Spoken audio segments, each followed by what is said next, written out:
Welcome to a special interview. I'm Mikhail Raj. Today we talk to Mr. IZRUL Zainal Abidin. He's a remiser with Malacca Securities Sdn Bhd, and he's also the committee member of the 31st Annual Conference of the International Federation of Technical Analysts. And this, I understand, is organized by this Malaysian Association of Technical Analysts. So welcome to BNC, IZRUL. How are you today? Hi, thank you, Mike. I'm doing good. I think this is the first time MATA is organizing this conference in Malaysia. Yes, right? correct. So talking about technical analysts, I understand they have an important role to play, mainly helping clients to make informed decisions on their investments, or more particularly when to buy and when to sell. So IZRUL, how important is the role of technical analysts in helping to create an investment community in Malaysia? Okay, thank you, Mike. We have been taught to learn the fundamental analysis to analyze a company, to evaluate the performance, growth, and investment opportunity. It has been used by almost all hedge fund managers around the world, and even the most successful investor of all time, Warren Buffett, is using fundamental analysis. However, even the financial reports now are getting more complex, and even the accounting standard also keep on changing. So the numbers, the figures are getting more complex to the layman. So it's very difficult for them to understand the financial reports. Technical analysis is more on the statistical trends to identify trading opportunities, primarily in the price and volume analysis. In the technical analysis, there are few basic philosophy, such as the price will move in trends until it breaks, and also the trend tend to repeat over time. So this kind of a basic philosophy in technical analysis is very easy to understand by a layman for them to make an investment decision. Technical analysis was first started in the 18th century and being used initially by the commodity traders. The concept was later developed further in the West around 1970s and later become more well accepted in the late 1990s. And Malaysia, with thanks to the advancement of the technology in Internet of Things, the availability of the charting tools and the readiness of Bursa Malaysia to adapt with the new technical analysis and providing the technical analysis tools. Yeah, but then the question I want to ask is, as far as the investment community in Malaysia is concerned, are there enough investors in Malaysia, or there room for improvement to get the young people on board, or you have a lot of people who are not aware of what they can do with their money, you know? So, you know? So in technical analysis, we provide technical tools which are very friendly, user-friendly to the young generations. They are more on the technical savvy. They're more on the gadget savvy, and they get access easily for the information through online. So by evaluating the opportunity using the technical analysis, they can easily understand how the market moves. And sometimes they have been heard about the stock market or any kind of investment through their friends or any social media, and they want to learn more. And now the information easily we can get from social media easily for free. So it encourages more the younger generations to understand on the stock trading or any other investment instrument, such as the Forex, unit trust, and so on. So we encourage them. There are also a small group of people who encourage the youngsters to put aside some of their savings. We don't ask them to, to discount their savings or something like that, but to put aside some of their money to start investing, at least to get feel of the investment. There generally, I think in the early days, the sum was talked about was about 20% of your earnings. Yes, correct. You set aside for savings. But IZRUL, I want to ask you, of course, you give advice to your clients when to buy, when to sell. How is the success rate generally among technical analysts? Is it you hit the spot? Is it 100%, or sometimes you just it's a wrong decision? There's no exact figure on the success rate.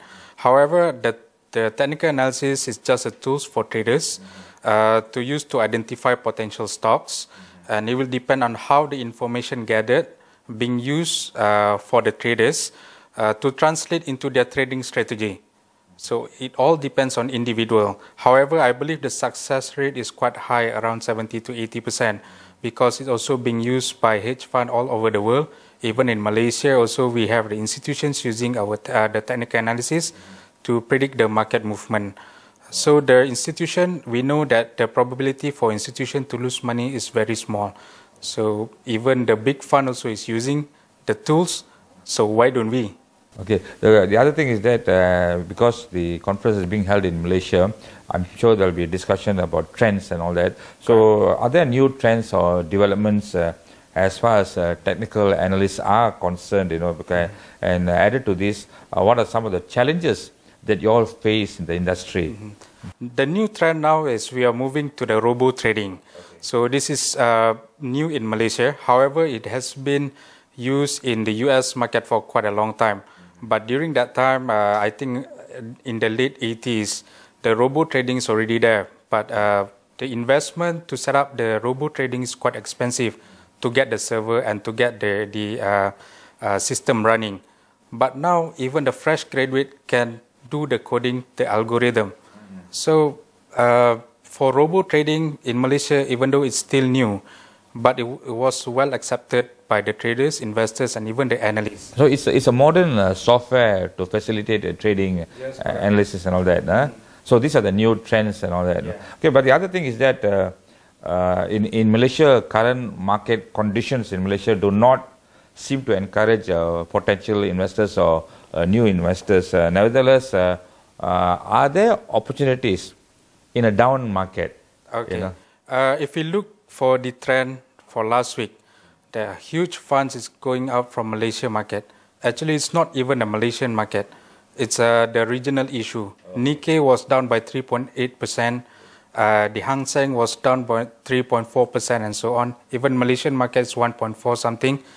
The trend is not because of local issues. So what I'm trying to say is that with the current environment, even though the market is slightly down, every day there's a potential for traders to make money. If there's 1,000 counters going down, there will be around 100 counters still going up. Because what you said was right, because last week, the first 4 days, the market actually went down. Yes. Then suddenly on Friday, it went up by about 12, 13 points. So there's money to be made. Correct. Yeah. You're correct. So if those who know how to take advantage and use the technical analysis at the right place at the right time, so they are the ones who gain from this volatility of the market. But then you see, when you're talking about modern technology and then charting and technical analysis, and you're talking about the software, but you cannot replace the human element. And I think all clients want that human element for them to say good morning, and can you buy the shares, these shares are good and all that. So the thing is that no matter how modern the technology is as far as trading is concerned, you all will always be relevant. Am I right in saying that? Yes, correct. Previously, how we trade in the stocks, especially, we get information or advice from our remisers or stockbroker. So it's all 100% being done by human. So now the signal and also the investment advice can be we can obtain from the robo trading. But we still need the human touch, because sometimes the robo will react to the signal immediately with no emotion. They will not take into account the noise and so on, noise from the market. But from human touch, we need to look into a broader perspective. For example, what happened in the region. Sometimes even though the market is down, we know it's going to turn back because of some factors. So that's a human factors can contribute into the decision of to make the investment decision. So for talking about the human factor, what generally are the skill sets needed to be a technical analyst in this day and age when the investing community is bombarded with an overload of information? Correct. As a technical analysis practitioner, we know where to get the right source, the news, and also whether the movement is valid or not. So that's important in the technical analysis. Sometimes we see the whole market is going down, but it's not a valid move.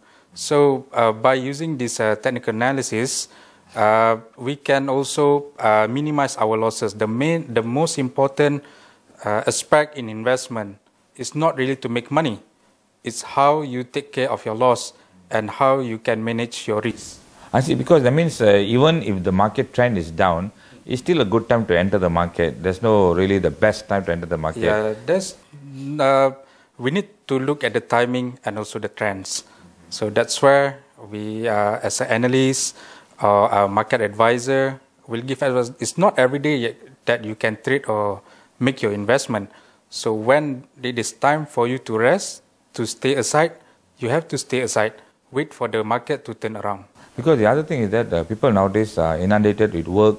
They are very busy. They don't have time to chart the growth of the market and things like that. So that makes technical analysts more relevant than ever. Yes, correct. I see. So people have to come to you and all that. Yes, correct. I because see. We also not only advise on the investment, we also advise on the money management, emotion control, and trading discipline. So this kind of thing, even though you can easily do on mobile or internet, but still there's some element of personal advisory to understand the whole market. I see. But the other thing is that the investing community in Malaysia and technical analysts, how many technical analysts are there in Malaysia? It's a rough number, you know. Those who are registered with Malaysian Association of Technical Analysts, we are the prime association in Malaysia who gather all technical analysts. We have around 350 registered members, professional. Okay. So, but then it's growing and all that, huh? Yes. Okay. Indeed, IZRUL, a lot more to talk about the conference itself and the market conditions, and maybe when we have time later, perhaps we can talk about your thoughts on the proposals for the 2019 budget, because that will really have an impact on the market, and the budget will be unveiled on November the 2nd. Huh? But hold your thoughts. We'll take a short break and we'll be back after these messages. Stay with us.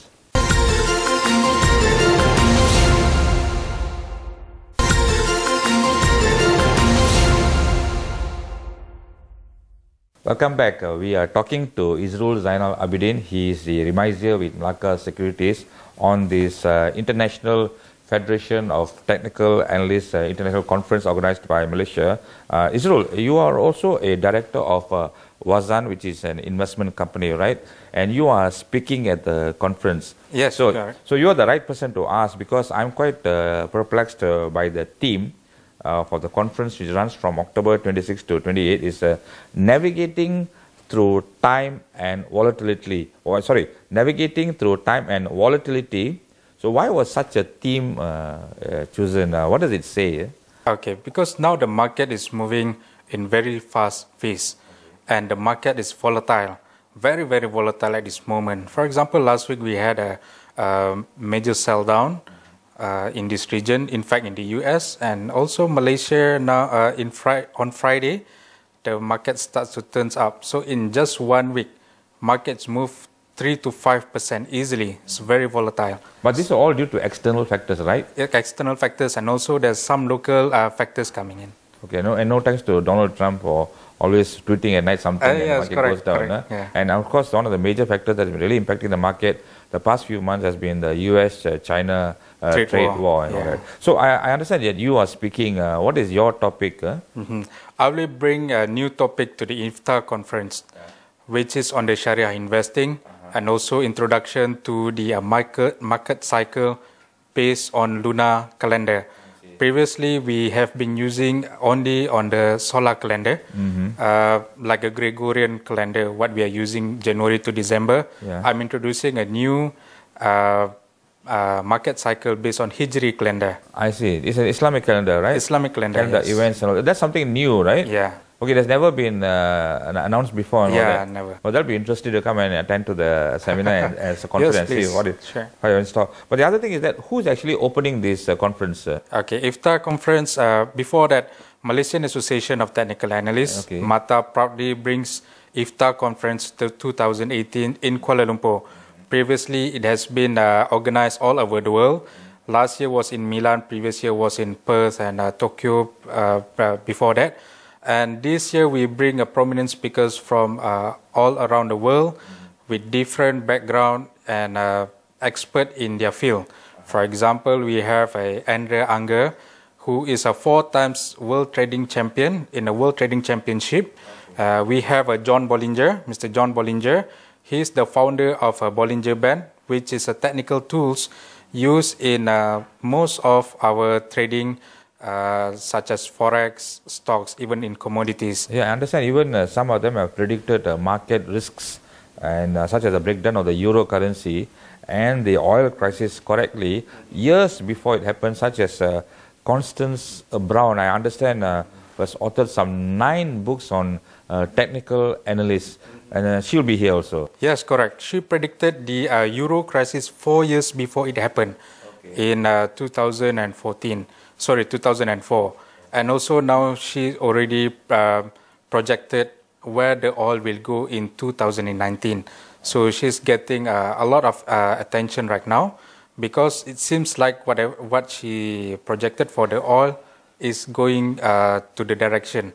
So this is the lifetime opportunity for Malaysian especially to take part in IFTA conference 2018. We bring all the prominent speakers from around the world.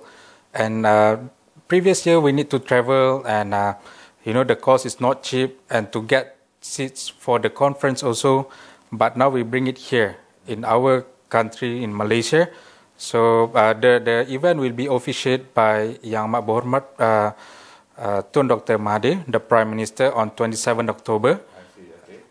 I see. The other thing is that I would like to have Constance Brown as my broker. Okay. What did she predict about oil prices going forward? Initially, she predicted around $80 per barrel. Which was the last week, right? Yes, 84 correct. and 81. So it's already hit a few weeks back. Okay. And going up for probably $90 by end of next year. But it doesn't mention anything about how does she predict the oil price. I mean, what kind of technical tools is she using? So to understand and to learn directly from her, you need to attend the IFTA conference. Okay, I think that's kind of... But IZRUL, the other thing is that for all technical analysts like you, you really break down all the indicators of the economy. So I think right now everybody will be looking forward to the 2019 budget, which will be unveiled on November the 2nd. And I think Tun Dr. Mahathir himself and the Finance Minister sort of gave some indications that they will sort of introduce some taxes which will not burden the poor, to sort of have an additional revenue stream because of the excessive debts that the previous government has incurred. So one of the issues was that there have been suggestions to tax profits from share investments. So what are your thoughts about this proposal or this suggestion to actually tax profits on investments? Yeah, I think it's not... it's not attractive to the investors, because in this region, if Malaysia start to tax on the capital gain, so the one you're talking is CGT, capital gain tax. That's capital gains tax, but does it involve profits on share investments? Yes, it's that's the one, capital gains tax. Correct. Okay. So it will not make Malaysia as an attractive place for the foreign investor to come in. Okay. We have Singapore, we have Hong Kong, we have other regional country that doesn't impose tax on the capital gain. So that means, is that why they say that if Malaysia imposes a tax, capital gains tax, actually our people here, investors, can go to Singapore and buy Malaysian shares. Yes, correct. And don't have to pay capital gains tax. Yes, it's a borderless world now. So I think the government has to find an alternative. Yeah, because it also will give impact to our institution. For example, PNB, EPF and so on, because they also involved in the high frequency trade, very active in day trading. So if every gain will be imposed tax for them, it will reflect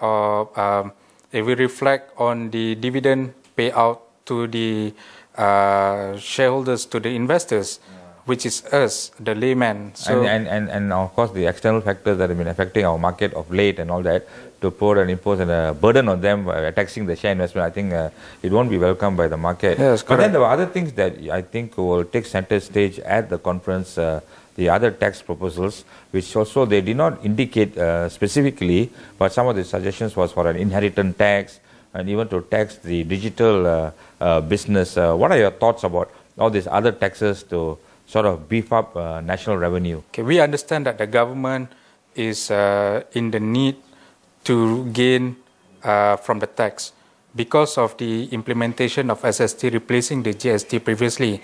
And we can say, because you asked about the budget just now, we can see that the government will lose around half of their revenue from this new tax system, sales and service tax.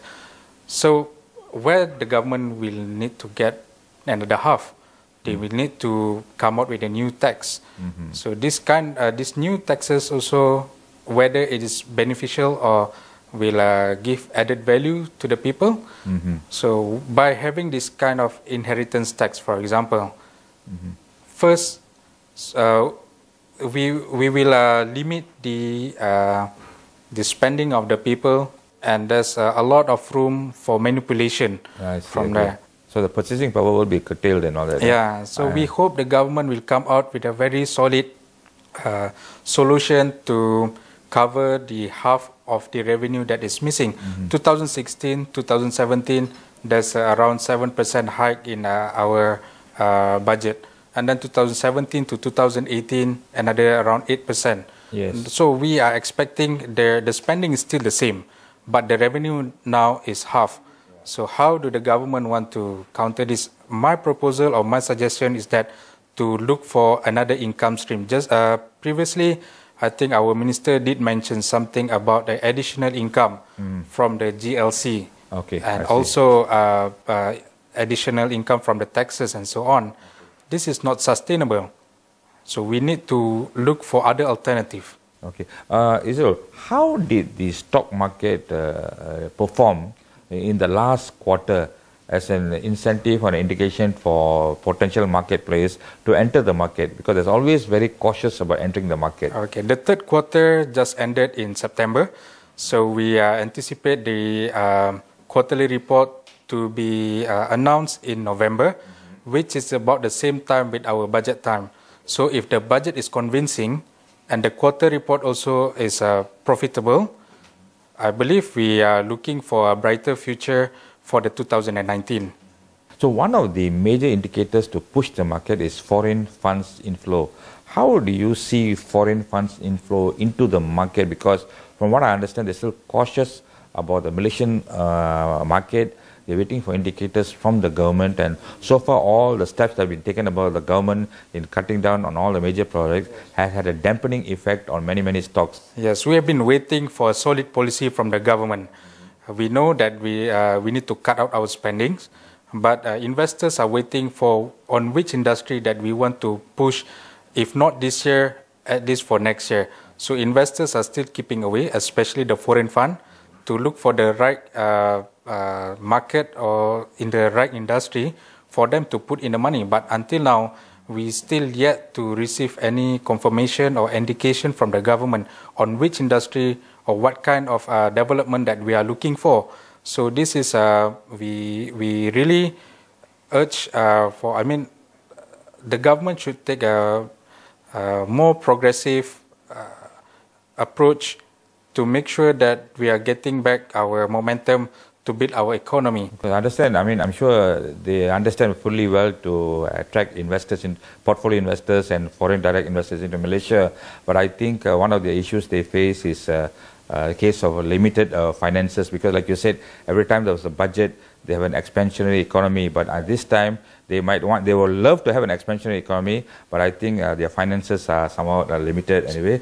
Thank you, IZRUL, for the insight into the stock market and budget proposals, and good luck on the conference. This has been BNC's special interview. Until the next time, bye for now.